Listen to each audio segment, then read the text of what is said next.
Hello, everybody. Welcome. I will just get started here within a minute or so. Just want to let everybody in, and you can say hello to Dani as well. Hey, Dani, how are you? I'm great, Stu. How are you? Oh, good. Good to see Good. you. And Yeah. thank you so much for participating. So we'll just let people roll in here, and we'll get this party started. Thanks everybody for joining. My name is Stuart McClure. I'm founder and CEO of WethosAI, and I'm a 5342. Uh, my good friend Dani Chehak is Chief People Officer at Mozilla and is just a tremendous senior executive I've worked with in the past for many years, and love to see you here, Dani.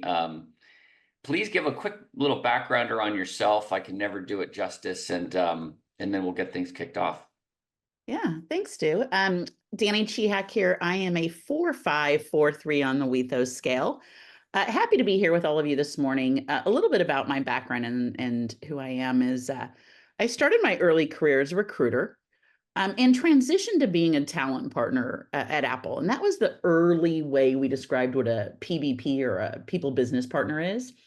I was embedded in the marketing and developer relations group, really deeply integrated with their strategies and their team and what they were doing. And I got this curiosity around we hire these great people. We spend all of this time, energy, and resources on finding wonderful people. And what are we doing with those folks once they're on board? How do we navigate leveraging their strengths, understanding where they're going to thrive, and really that platform for success? And so over the years, I transitioned into broader people functions and spent a good part of my career in venture backed companies, but then in private equity, where I worked for Berkshire Partners and Francisco Partners. And we really understood that talent was our success factor. We were going to really be able to produce the outcomes that we wanted through the talented people we had on board. Later on, I went on to establish the people function at the Chan Zuckerberg Initiative.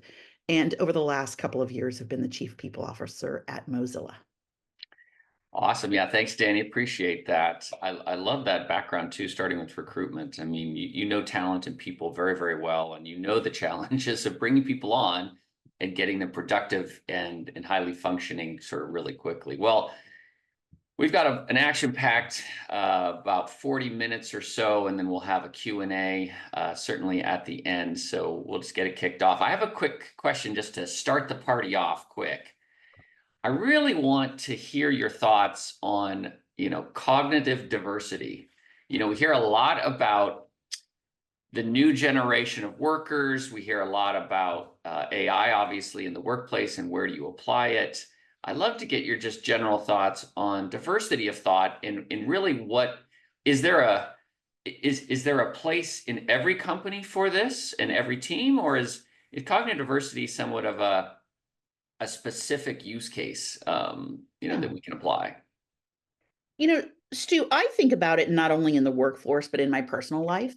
So many of us spend our time and energy in different areas in life, whether it's mentorship or volunteerism or interacting with even our families and neighbors and friends. And so I think as we embrace the opportunity to really understand each other and think about ways we call it insight to action and action to outcomes, the way we interact with other folks and the way we leverage the strengths in each and every one of us and that acceptance and that inclusion of folks who have that diversity of thoughts and styles and approaches. And so for me, I think there is a belongingness to it everywhere. Well, I certainly see it. I've built many companies, many startups, and some bigger than others.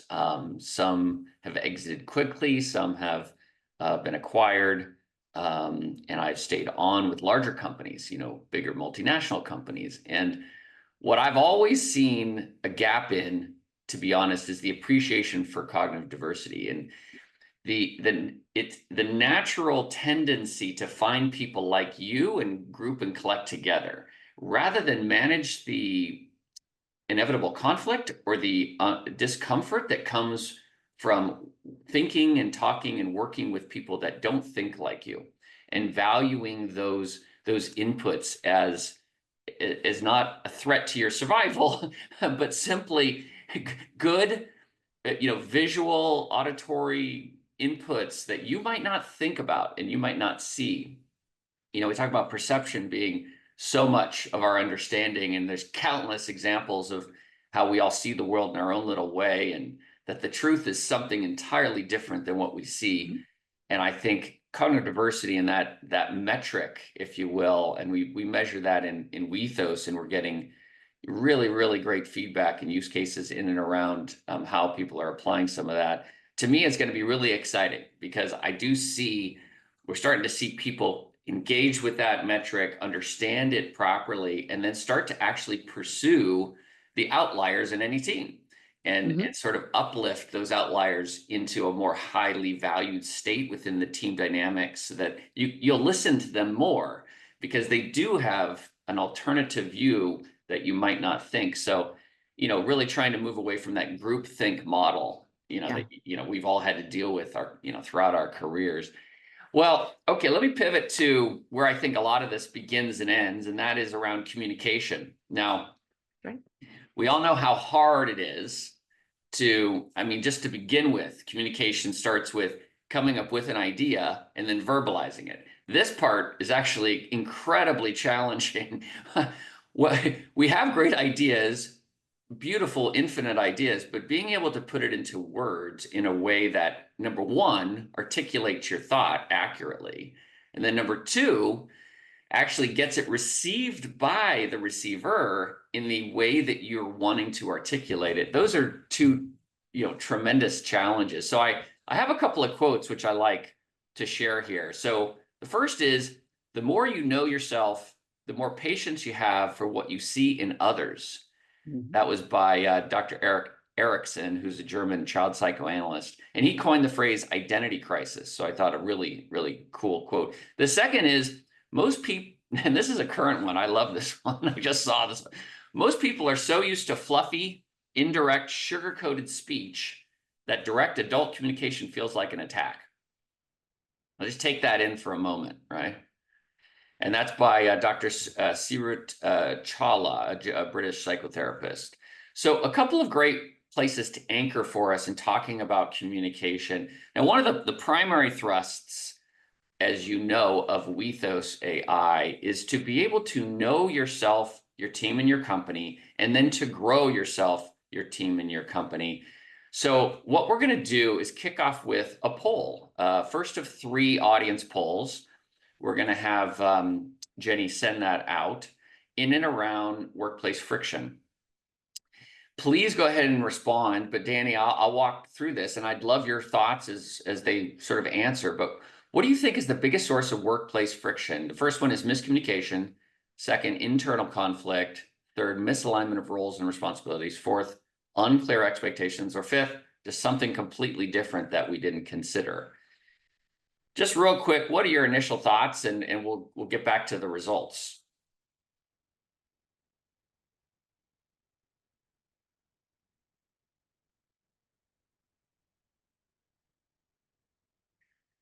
So yeah, Dani, what is your thoughts on conflict and where it arises? I see it constantly. I certainly see it inside of miscommunication. It's probably one of the number one. There's a lot of different ways that conflict can come up.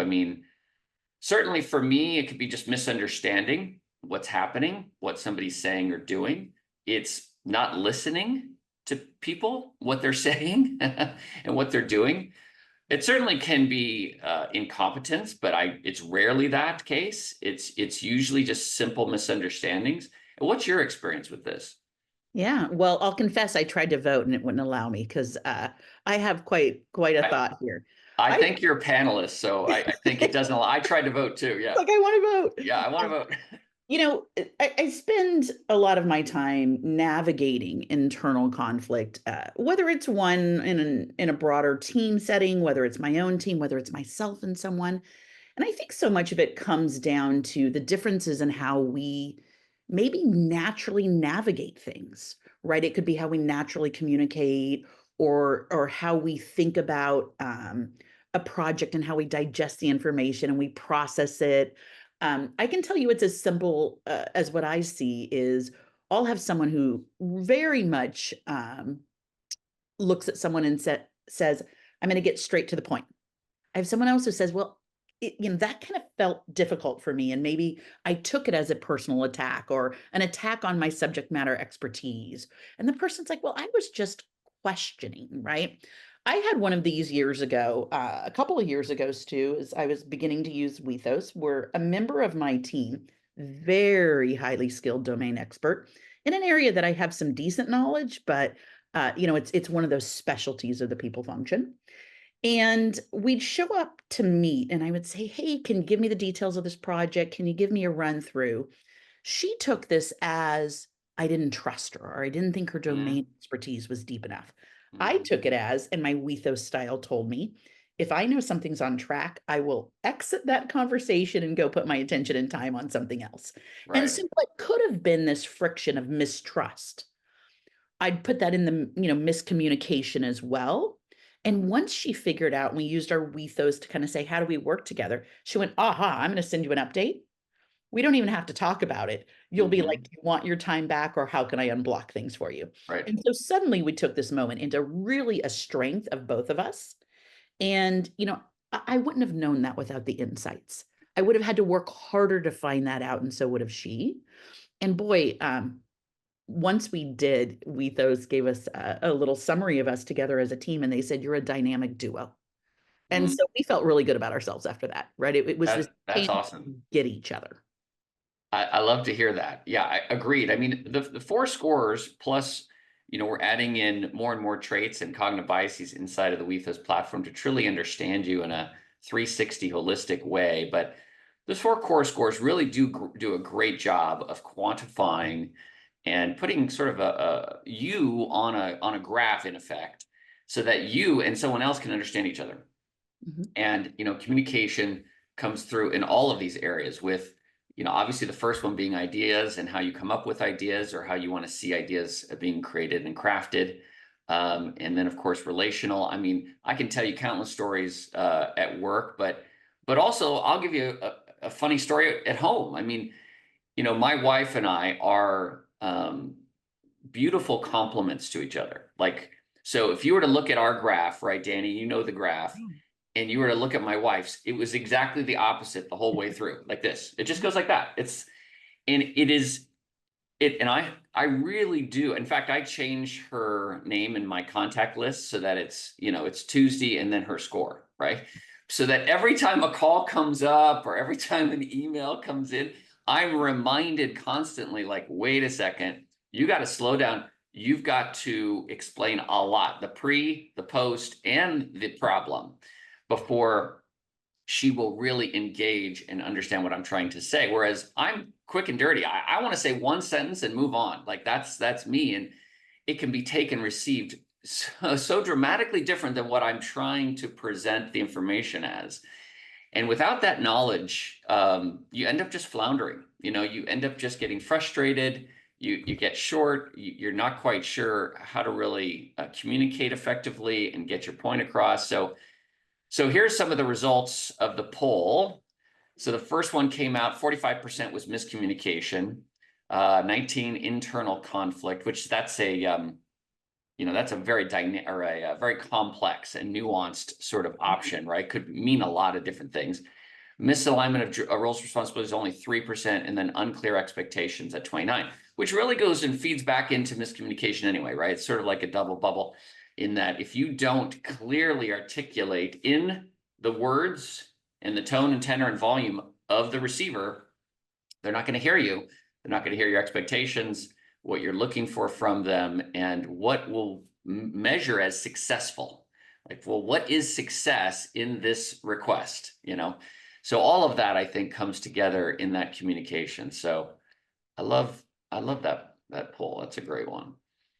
So tell me, I really am curious to share your thoughts. You've been using Wethos for quite some time and successfully deployed there at Mozilla. I know your senior execs certainly, and many others have been brought on platform to try to help. What have you seen are some of the biggest challenges either there or before in your career in bringing sort of people, diverse teams together and align them to a project? What are those top challenges? And now remember too, the other part of this question is, okay, there's hybrid work, there's Mhm. full virtual work, there's now everybody's trying to get people back into the office. You saw Amazon 5 days a week, you saw Dell, like everybody's saying you got to come back into work. Now, whether they're enforcing it or not is a totally different question. Yeah. But your thoughts on the dynamics of bringing these sort of teams together, diverse teams and diverse people, especially given the light of, okay, hybrid work, full-time in office or virtual. I'd love to hear your thoughts. So I'm glad you pointed that out.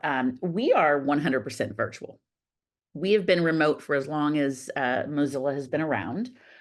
So we've got some very tenured folks who are uh, very skilled at being virtual and remote and working async and all of those wonderful things. And then we've been growing tremendously over the last couple of years, and folks who are still in the learning cycle of doing that. Then you put in the global aspect and you put in all of the complexities of that. And, we think for us, what's been very helpful is to start with the understanding that Wethos provides us. My natural tendencies as a 4-5-4-3, when they're understood by both me and by others in a much deeper way, gives us the option to kind of work through things in a way that you understand my intentions, you understand my natural way. I can then also understand yours and adapt to it. And so our async work, the way that we can comment in a document and really do it across time zones, I think is broader and deeper now that we have Wethos and have that insight into each other. I think we are able to cut down on screen time, right? I think there's a certain Zoom fatigue we've all experienced. Mm-hmm. And we find ways to leverage each other for our strengths. And so we may bring someone into a project, especially an async project, who looks at it differently than we do, right? Some of us who are big ideators, I spike there on ideation, will look to someone to say, how would this work here? And is it ready to work here? And someone may use the language that we've created around Wethos to say, hey, Dani, you're back in ideation again, right? We're further along the spectrum of actual execution. And then we start to understand that a tendency might go to, but that has the impact it needs. We don't need to finish it. Where someone may spike more on the, we need to finish it because I see, and we outlined it that way, that the impact actually does need it. And so there's this understanding that prevents us from really passing these judgments of other folks' behaviors when they're not like ours. I like that you brought up the like me bias, which is often much harder in a remote environment. Much Mm-hmm. harder when you only see the person once a year at a big company-wide work week. Mm-hmm. And you're new and you're trying to navigate this and figure this out. And you bring with you all of your learned rewarded behaviors from your past employers. Yes. And you're saying, how does this fit in here? How do I fit in? How do I thrive? And so, we really leverage Wethos at a team level as we onboard folks. And in the first 90 days, I have a new VP of people who's been with me probably about 5-6 months now. And in the first 90 days, we went back pretty frequently to our Wethos and our shared styles. And, I really appreciate reviewing that so I can remind myself, again, obsessed with talent. So now that we found the talent, how do we make them Well, successful? that's so true. I mean, here at Wethos, I had set a policy recently of what I call engagement, like meeting engagement. So, and that was two parts. So yes, we are quite virtual, although I'm bringing a lot of people back in that are locally living here in Orange County into the office more often.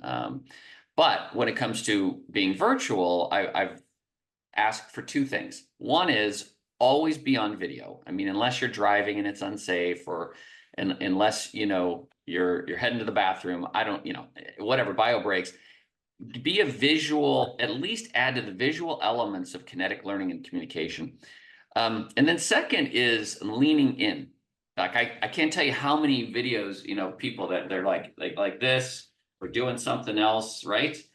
Mhm. And it tells me that they're not really synced in. They're not connected. And so where that manifests is as somebody is talking about a project or status of something, they're not acknowledging like, yep, oh, okay, I see that now. Yeah, I get where you're at. Or wait a second, why are you there? And why is this a problem? And engaging in that way. Do you guys do anything similar? I mean, sort of create that tone? Yeah. We spend a lot of time thinking about um, the purpose of a meeting. What is it we're trying to achieve, right? Again, it's that insights to action to outcome that we talk about. So Mm-hmm. we do a lot of planning to be there and to be present in the moment, to Mm-hmm. fully understand what it is we're solving for, which I think, Stu, you know, there is such a thing as Zoom fatigue, being here and trying to read the body language and trying to understand someone else's intent or approach or those things. We spend a lot of our energy in that moment in these conversations, which takes away from our ability to genuinely digest. Yes. And Yeah. so we go in with very clear intentions. We Mm-hmm. go in with this is the purpose, this is why we're here. And then just really good language, right? And I think for us, Wethos has created a great language. Yeah. I tend to also spike on the relational, right? And so I'm fully aware of everyone else's emotions, processing their own, processing my emotions, the Mm-hmm. self-regulation of things, which Mm-hmm. does take a bit of a load as well. And so other folks, when I'm with someone lower on that scale or a little bit more in the logical end of it, I recognize that they may not be emoting in a way that I can read and want to be into. And Mm-hmm. it's okay. And it's that understanding that they'd like to just get to the point. I'm going to ask how the weekend was and how we can Right. bond together. And they're Right. thinking, like, can we skip the first 10 minutes of this Yeah. meeting? Exactly. Yeah. Right. And so there's this way in which, we think about the tax and the toll of being together, whether it's in person or remotely, and what that means because they both have benefits, pros and cons of each. But how can we go into it with purpose and meaning that allows us to navigate those times even better? And so I use Yeah. Wethos as a way to do that with my team. Yeah. No, that's great. And one of the elements that we'll be releasing soon in Wethos will be calendar integration. And as part of that, it will allow for, and this is one of the things that used to drive me absolutely bananas. And I actually, from Foundstone years, which was 99 to 2004, I really implemented this sort of mandate, which was you are not obligated to attend a meeting if the meeting does not have an agenda in it. So, Mhm. in other words, you could just have a meeting all by yourself if you want, but if you want other people to be a part of it, you got to have an agenda. And it's got to have enough meat on there to know, okay, this is how this meeting is supposed to flow. And so, as part of what we're doing with Wethos is providing that integration and then that coaching for each individual on what to remember and think about as you engage on this topic and in this subtopic inside the agenda. So, really, really bringing people forward and getting them to lean in and engage and understand each other much, much better based on the Wethos scoring, obviously. So that's cool. Well, I have a follow-up question. We talked about communication from the very beginning. It seems to be such a critical aspect of everything that we do at work.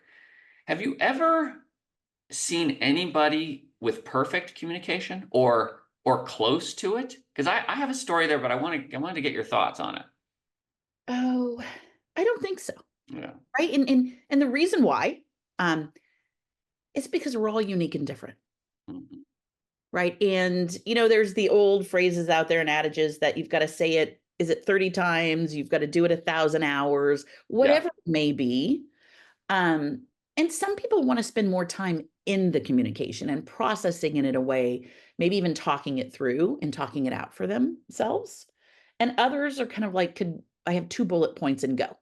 Mhm. And so when you think about the spectrum of how people process information and communication, I don't think there is anything as perfect other than Mhm. a commitment to transparency.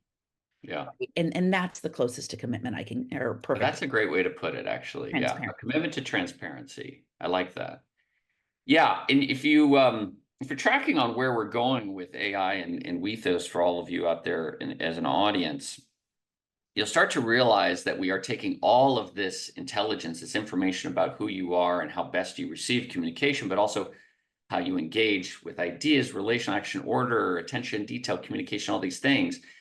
And we're going to be in a place very soon that customizes that communication to what you need to hear specifically to be able to engage you, get you to lean in, get you to hear the right elements so that the pure signal gets through. We all know there's tons of noise, especially in communication, but the story I wanted to tell you, get your thoughts on this. So I was on the board at Foundstone and helping to run that company. We had a board member there that I got to tell you was darn near perfect in his communication. Now, he was a CEO at the time in a cybersecurity company. And this is what he did. And he was a magician. And from that day forward, I have tried to infuse that in my brain, mostly unsuccessfully, of course, failing a lot of my communication. But this is how he managed through. He would be the last person to talk at the board. Mhm. He would listen to everybody, and you thought, mate, well, is he like disengaged? Is he not really listening? Like, what's going on? Once everybody had had a say on a topic, he would jump in, and he's like, I've got a thought here.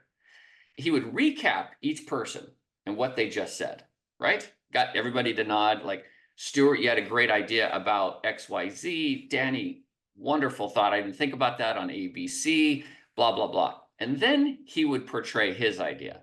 And it was usually a confluence or, maybe slight conflict, but mostly confluence element of an idea. Well, of course, all of us were sort of like, okay, we were acknowledged, we were felt in sort of a way. And so whatever idea he was coming up with, man, that sounded even better than my idea. And I honestly thought, even back then, that was one of the most brilliant ways to communicate I've ever seen. Now, it takes time. Mhm. You can't just, jump in and say, okay, I've been told I don't know, but Jensen over at NVIDIA, like, this how it is. Shut up, you're an idiot. This is how we're doing it, kind of thing. And you can survive and thrive in cultures like that, no doubt about it. Bridgewater's famous, right? Radical Mhm. candor. Right. You can do that, but it takes a full commitment of everybody, every executive leader, every individual. Without it, you get a lot of, I think, conflict and dissension. So Mhm. that was a great experience for me, I got to say, in my development as a leader and CEO. And I can't say that I do that every day, but Yeah. I really do try. Yeah. I think that's interesting, Stu. I think about the person that I have really gravitated towards as a great communicator. And for me, it was the approach of the 360 of something.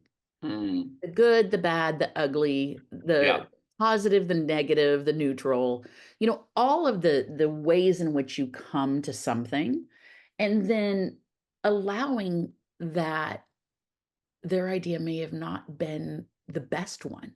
As Hmm. you get and you push on something as a group and collectively as a group of people, it becomes pretty clear the harder you push on it that there is a really good answer. Yeah. And so, I love that we both have these role models, and I try to do that frequently. I gotta say, it's like, I think it's human nature that you see people that conflict with you as a physical threat. Yeah. It's like unconscious to you, but your body physically, the cells in your brain literally connect the dots of, this person is going to threaten me physically and my survival is being questioned. And that's just not the case. And the more that we can help everybody sort of understand that and reframe constantly those interactions that we have, I think the better off we are. And obviously Wethos, I think, goes a long way to do that. Now, I'd like to kick off our second poll, if we can, Jenny.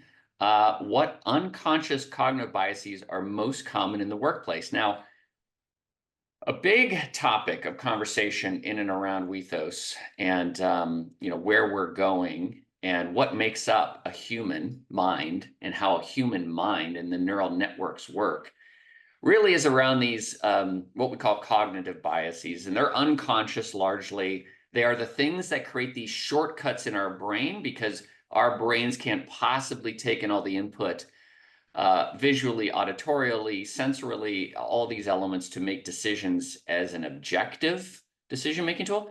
So we have to take these shortcuts. And then the real question is, well, what shortcuts have each of us built out?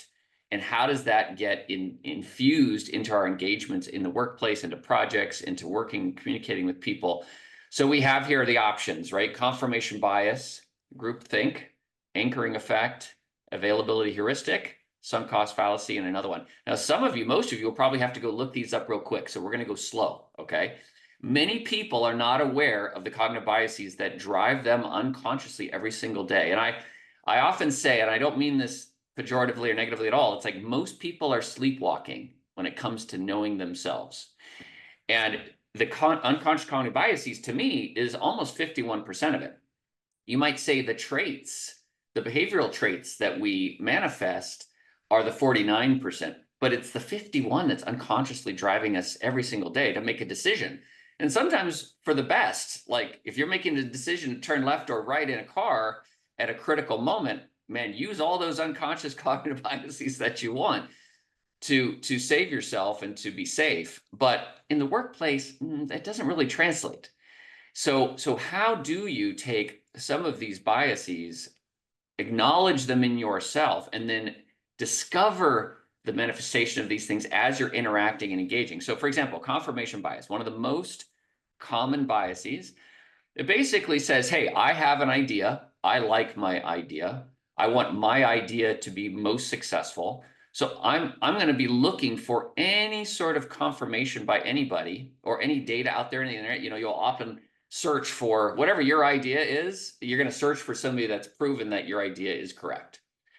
And you're going to weight that proof far greater than the other 20 proofs that conflict with your idea. Groupthink, common. Everybody sees this in the workplace. If you bring a whole bunch of people that talk and think and act alike, guess what's going to happen? You're going to have the same ideas and the same thoughts and same actions. Anchoring effect, availability heuristic. This is a great one. We all do this, probably number 2, I think, or maybe number 3 behind groupthink. It's when you go into an interaction, whatever the most frequent information that you have as you go into it, that is what influences you in your engagement. So a great example for me, I was at lunch yesterday with a candidate that I'm considering to hire. And of course, I had just been talking to other people about him. They've worked with him.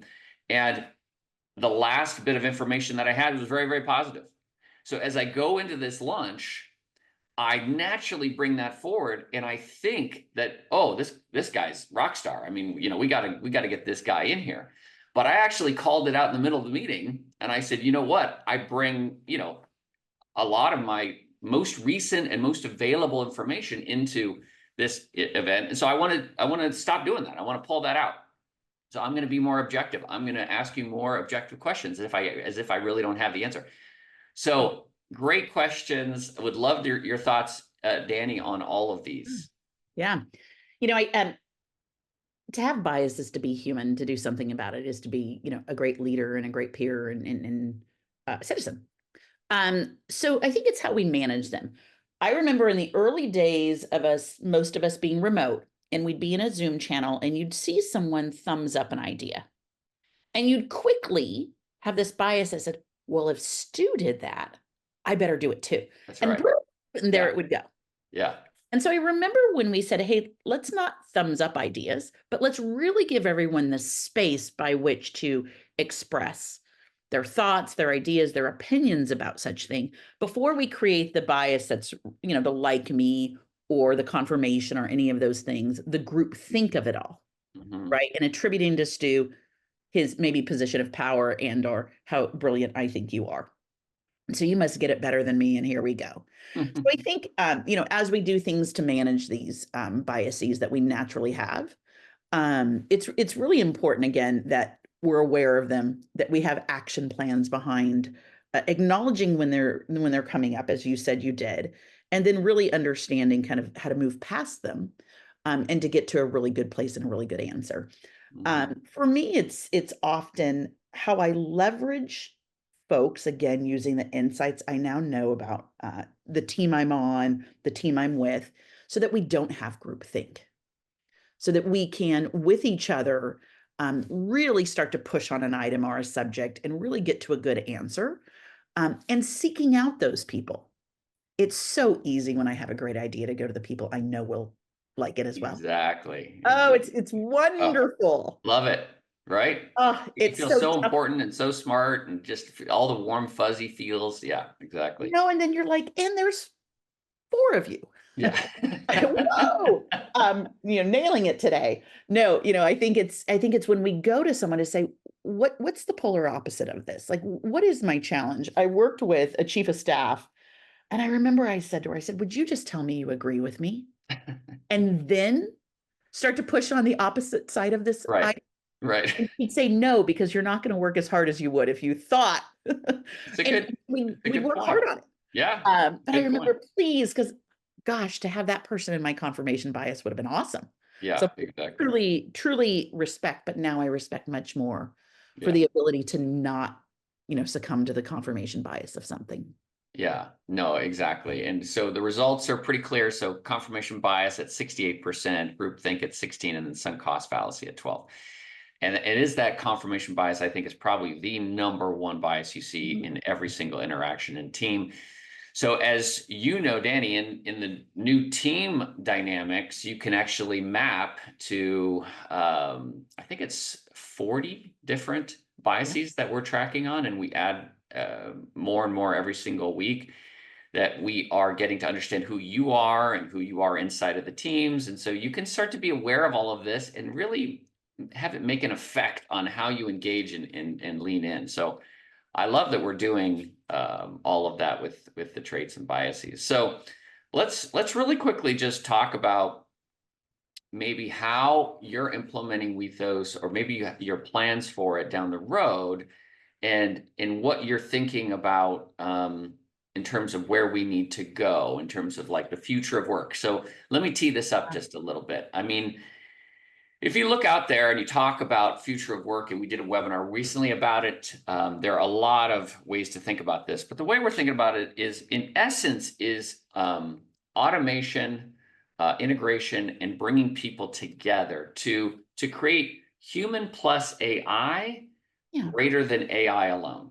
I mean, at the end of the day, that's the tagline, right? So human plus AI is far more productive, efficient, valuable, important than just AI alone. And I genuinely believe this. I genuinely believe that once we get past this hype into AGI and around AI, which we will, and we're starting to, if you read the tea leaves, we're starting to, you're going to start to see the confluence of bringing together both the human and the AI together. And so how will that synergy come together? And then how will we as humans leverage AI to create a much more automated, much more productive and efficient system of work? And I think that is really where we're going with Wethos, being able to understand who you are and all your traits and all your biases, but also understanding your experiences in life and your memories in life to build that not just self inside the platform, but the AI self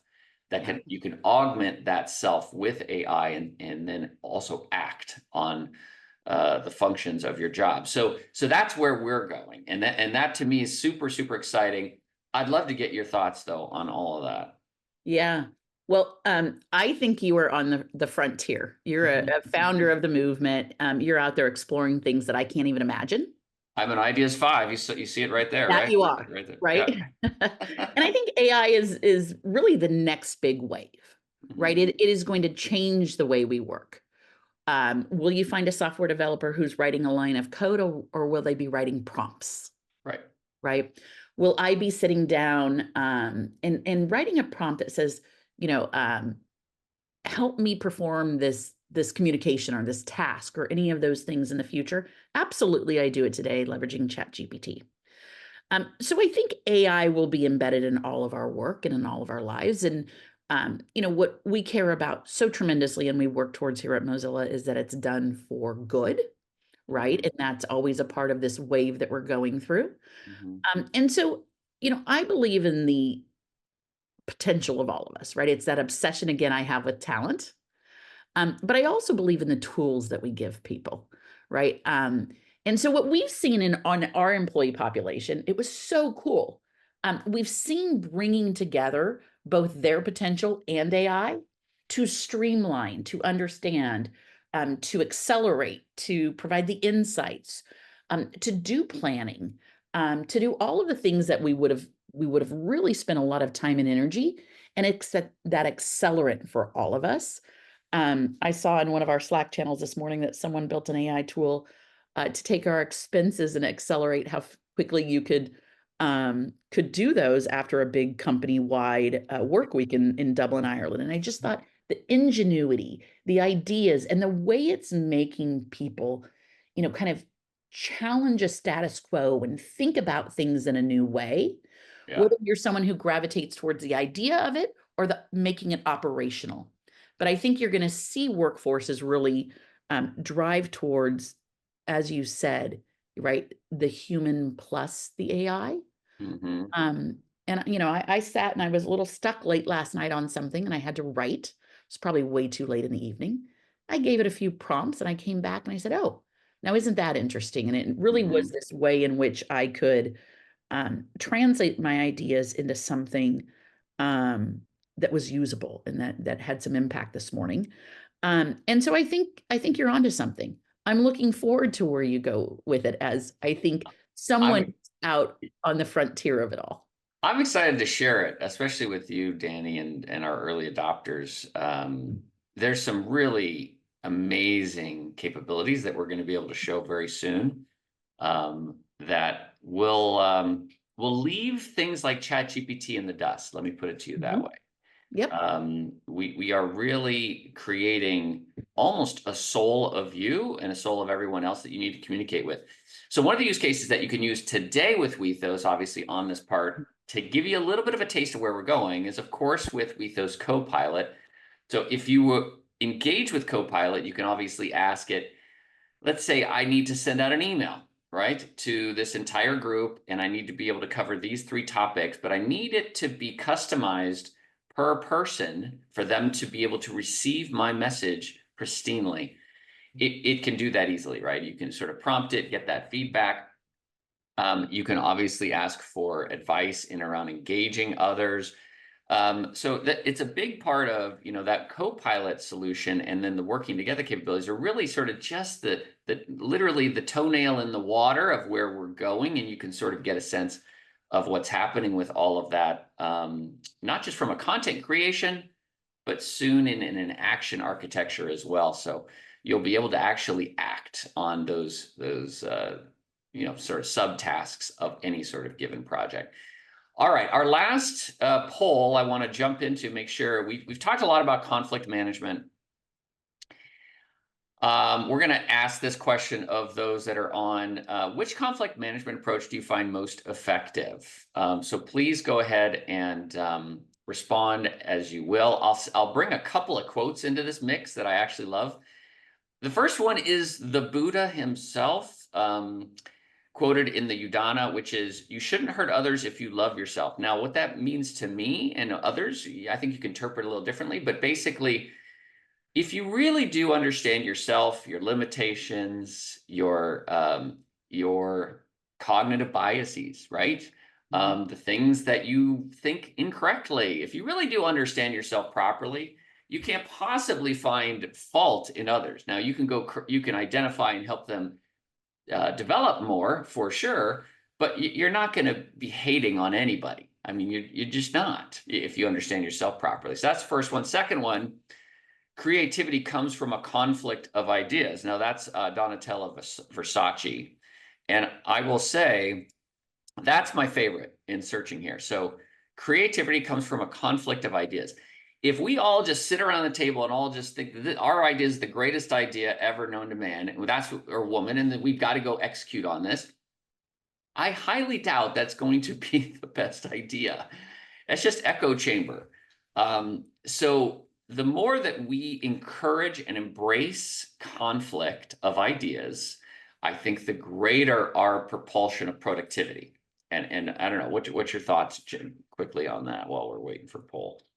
Oh, absolutely. Yeah, Absolutely. And when we seek out others to do that with us, yeah, and they have, diverse styles and lived experiences and backgrounds and all of these things, their Wethos style may be opposite of ours, but in those moments they become complementary. That we look at that as an advantage, not yeah, as a distance between us. yeah. Yeah, but it does take work. It does, because like I said, we are all so prone to the comfortable. We're prone to simplicity, and in many ways, that's a good thing. But Yeah, in these moments of ideation and execution, I think it's a huge challenge. It's one of our greatest Achilles heels in my book. I think that's right. Yeah. Well, let me ask you my last question, and then we'll open it up for some Q&A if we've got some folks that have some questions. And this is about Wethos. It's okay. Well, first of all, here's the results. So, which conflict management approach do you find most effective? Number one, by far, 67% direct communication with involved parties. And it's direct, open communication. Listening is more than you're talking, to really make sure that you're being, that everybody knows that you're hearing what's being said and you're feeding that into the system. Second is collaborative problem solving. I love this one because my management style, and again, I have a bias to my management style, but it is very much collaborative. In other words, I want to take everybody's ideas.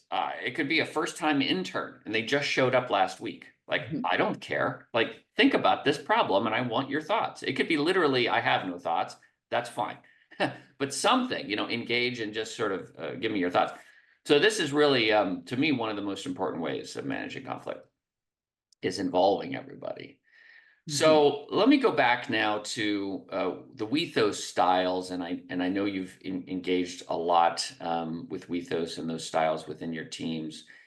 Can you give me an example of maybe a time where I mean you've talked about it a little bit, but is there a time you wish you had, like before Wethos was around? What did you do to sort of understand and what was the end result vis-a-vis what you're doing today? I mean, a Yeah. lot of it was guesswork for me. A lot of it was, well, you take these discs or you take these, big five or enneagrams as sort of like almost a poor man's way of understanding an individual, but you'd never have it deployed in the entire team. It would be sort of one-offs. And honestly, it would never talk about anything like cognitive biases or professionality traits. If you have examples of where you've put Wethos into place in lieu of all of that, and then shown some sort of like measurable, improvements in productivity or creativity, I'd love to hear it. Yeah. Stu, to answer the first question, is I just worked really, really hard. I Yeah, worked really hard to understand, and I think I probably got a lot of things wrong, yeah, as we all probably did, right? With best intentions, you were trying to bridge that chasm, and you were trying to figure it out on your own. mhm, So, I think there are tools out there of insight. It can tell you something about yourself, it can tell you something about someone else, but it's when you take that insight to action. Now, what do I do with it to prevent that from happening again, right, or to leverage someone else for the better outcome? right, But it's all of a sudden, it's like all of that hard work and that energy you spent, and probably, I'll tell you personally, some lost sleep and, some heartache over, again, five on the relational side, some heartache. Oh gosh, did I cause this person some distress or something? And now I can just say, hey, we may approach this differently. How can I get through to this person? How can they get through to me? Because, there's also the frustration of when you're on the sending side of the communication, that the receiver, um, mhm, can flex and adapt as well. And so, mhm, for us, it's really been, we use it in team meetings. We just got back from our 2025 strategic planning as a people function and a 3-year roadmap exercise. And we really went into 3 very exhausting days Because when you do this, there are moments that, you're in ideation and we're thriving there as ideators. And then moments you're in, but how would we make it work? And I'm thinking, ooh, I have a better idea now. Like as you're, and so it's ways in which we understood ourselves and we landed and we navigated the complexity of starting really big and then narrowing it down to here's a set of 9 things you can expect from us next year. Here's how we scope those into a roadmap for a longer period of time. And so, for me, I'm just glad we're here today, right? That we're at this moment that in all the tools I've seen over my career, in all of the resources and the different ways in which we've evolved, I think this is a real important moment for so many folks.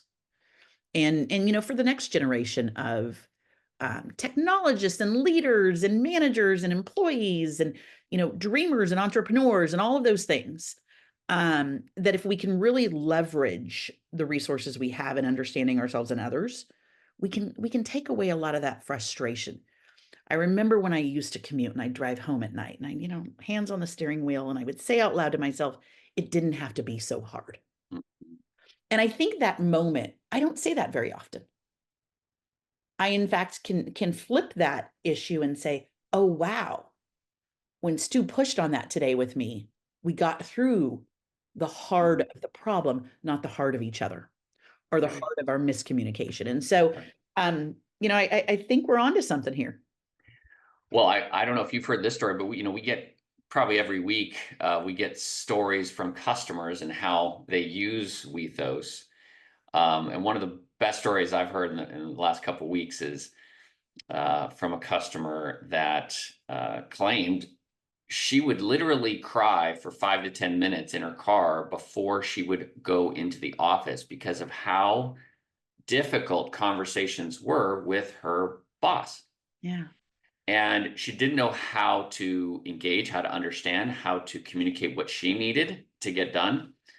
And once Wethos came into be in her life, it empowered her. So all of those crying fits just stopped completely because now she knew exactly how to communicate, to engage, to challenge, to ask for things, to use her words. And to me, I mean, I'll never forget that that story. And we hear a lot of that every single day. Yeah, that's right. Beautiful stuff. So, all right. Well, look, thank you again so much. We talked a lot about, Wethos, I guess, in general, but far beyond communication, conflict, resolution, conflict management, even cognitive diversity, the future of AI in the workplace. I think a lot of what we are doing is very much on that leading edge and trying to disrupt this space because we know AI and humans have to come together, and let's do it for good. Let's not do it for bad. That's been my mantra for 35 plus years in my career. So I love that model. So with that, we've got about 5-6 minutes. If there are some questions from the audience for Dani or myself, I mean, please get those teed up, and we're happy to go and answer best we can. Let me look here. Okay. So let's answer this first one live. So how do you see human leadership evolving as AI becomes more prevalent in workplace dynamics? I think it's a great question. I want to get your thoughts, and then I want to share one of mine. Dani, I don't know if you want me to go first. Yeah. Go first, Stu, and I'll put together some thoughts here. Well, all right. So a couple of things. So one is there's been a lot of scuttlebutt in the industry that there will be a $1 billion one-person company at some point. So what does that mean? I don't know what that means, right? But the idea is, at least, of course, this is all the confirmation bias AI guys, but they believe that every function in a company can be taken over by AI and perform better. But you need one orchestrator, right? One person that can orchestrate all of this. And that might be possible. Is it probable? My lifetime, probably not. But anyway, an interesting concept and thought that I think we should all start to think about.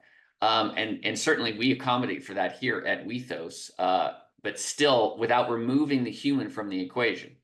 But there is a big push, for example, I don't know if you heard about the Bear CEO change that occurred. So basically, new CEO comes in, couple years in after the Whistle Stop Listening tour. He says, we're getting rid of all middle management. That's it. It's too difficult to make decisions. There's too many people to say no to things. So we're just going to remove all of middle management, and we're going to allow all the individual contributors to have direct access into the senior leadership. And now that's an experiment by and large, and the technology that they're using hasn't been, at least I haven't kept up with it, but it hasn't been really discussed or shared. I do believe, though, the only way they could possibly do that is with AI. And so where would that role for them be? It would be in managing individuals on a one-to-one basis using AI. So you would have to give your argument or discussion or your point of concern into the manager AI that would then help make decisions around what can and cannot be done and what should and should not be done. And it might start out simply as a guide, like, hey, this is your manager guide. They're not an HR person. They're just going to help you, guide you through a project. So you don't feel so shameful about, well, I don't know how to get started. And I don't know, I have this little problem, but I can't seem to get around it. And you're so embarrassed or you're ashamed and you think that it's going to impact your performance review. And whereas an AI, it's sort of almost anonymous in a way. And so I think there is a real role for AI to be infused in leadership. And the question is where exactly it'll be. I do think it'll probably be in middle management, but I could be wrong. Yeah, I think this is the future that we have a chance to shape. I Yep. do think the human element is an important element. Mm-hmm. I would hate to see that we get to a place where we miss that ability to read the moment, to coach in the moment, to understand each other in ways, to find compromise and middle ground, and all of the great things that happens through our interactions. But I think it's really ours to shape. As you say that, Stu, I go through the I have this spectrum of Right. reaction to both. Yeah. I think that's not fully formed yet, but you're out there doing things that helps us find that line. Because at the end of the day, I think you and I both share this commonality of human potential. Our company is as good as our people and how we position them, and all of the things that happen through the talented individuals we work with every day, right? From that intern to you as a CEO, like within that is such opportunity and potential for companies. I think it's so untapped, and I really believe that AI will untap the full capacity of the human mind. I mean, that's really where I believe it's going. All right, last question. I know we're short on time. Do you anticipate discussing the idea scale and the 5 segments on that scale that inform communication? Dani, I'd love to hear, like when you bring somebody on and you sort of help explain Wethos, take that idea scale and maybe explain the 5 levels. And then of course I can fill in whatever, Yeah. So the 5 levels, I think at the top of the level is abstract thinkers. I set up there in a very abstract way of everything's a possibility. Mm-hmm. You're going to find someone at the middle of the scale who also has the ability to look at both sides, the abstract and then a 1 on the scale. There's no number that's better than the other, is your very concrete thinker. And so you go from what could work here, me, to how would it work here, and to, are we ready to make it work? Can I operationalize it? Right. And so within that scale, we really look at, I'm subject to a little scope creep because I think it's all possible. And I know I have all the most amazing people on the planet who can make things happen. That's right. And then I have someone, she's probably on this webinar right now. If I can shout her out, Joni, who will say, that's interesting. So are we going to take every resource we have on your idea? Are we going to do it over the next decade? Like what's realistic and how are we going to make that work? So again, we can produce that outcome. And so we use the language from Wethos to help us navigate. Yeah. And it feels, it's actually become kind of fun to be like, oh, okay, Dani, so we're back in ideation. I'm like, ooh, yeah, I did go there. Yeah. And it takes away some of that friction of maybe language that can hurt into language that's so like, yep, that's me, and here I go. So a little bit more about the scale. Hopefully that helped. I think that's perfect. A great way to Woo! describe it. All right. Well, we're up on the hour. I just want to say again, thank you so much, Dani, for sharing all your thoughts, all your experiences. And I'm just thrilled to have you on this stuff. And I can't wait to show you some of the new, cool, innovative stuff we got going as well. So thanks again, and really enjoyed it. Thank you. Thanks, everybody, for joining. Until next time. Cheers.